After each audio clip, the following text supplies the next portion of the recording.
Booktopia, you're going to really sick of seeing me tonight. Not that anyone watches, but hey.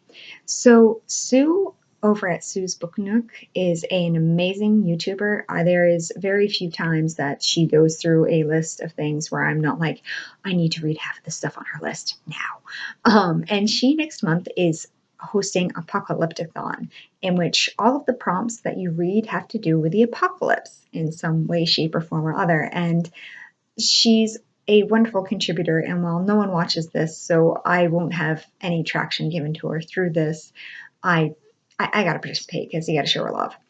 Now, the first prompt for an apocalypse is to read a zombie or creature apocalypse. And for this, I'm using it as an opportunity to finally go and read a book by an author I adore, but because it's zombies, which I'm like one of very, very few people who that just doesn't make me salivate over. I haven't really put it high on my priority list, and that is Feed by Mira Grant. The next apocalypse challenge is to do with nuclear technology or technology in general. And for that, I'm going to revisit Z for Zachariah, which I think I read that it was either in middle school or high school. I can't remember. All I know is that it had to do with a lone survivor within this mountain range from a nuclear fallout, and this one stranger who comes to the valley. And the person, I think, was actually more of the monster. But I remember being very disturbed by this book, and I want to see how my perspective is on this now. The third challenge is for a plague. Now, I am stealing shamelessly from Sue in that I would like to read The 11th Plague. I can't remember a lot about what it's about, but the minute she said it, I went, oh yeah, that's been on my long list TBR for ages. I've checked my library has it in audiobook format, so I can easily get it, which is awesome because not all my sources are reliable and things like to be suddenly unavailable. So yeah, I'm sorry, not sorry.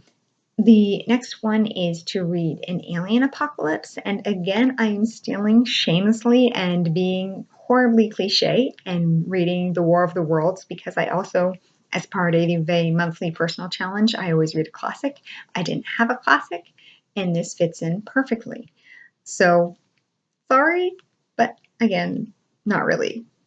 Opportunity knocks, we'll call it fate. The fifth is to read a book that has climatic causes for the apocalyptics, and I know nothing about this book, but it is called The Drowned World. It deals with a climate change, and so, hey, that's all I require. I could get it. It's available. Why not? You never know. The last is to read a book about an astronomical apocalypse. Now, I have two options for this.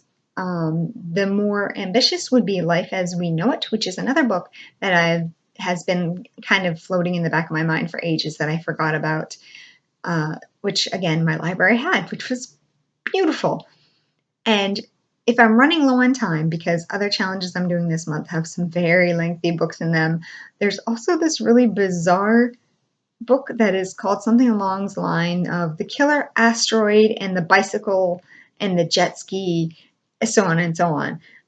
It's just about this really, I'm guessing, quirky city is destroyed. How do I escape? And now, I will admit that I didn't realize how many books that I've been looking forward to deal with the apocalypse, and there are a ton that I would really like to read, which if I wasn't so booked with other readathons, probably would be making it in here too. But I also need to say thanks because now I have more motivation, and I did not realize how many apocalyptic things I like. And I'm not sure how I feel about that. I'm slightly disturbed. Oh well. So I hope all of you, if you manage to find your way to this video, are not put off by it and all join into this wonderful readathon that goes through the entire month of September, so you have plenty of room. So enjoy. We'll see how it turns out. Good survival.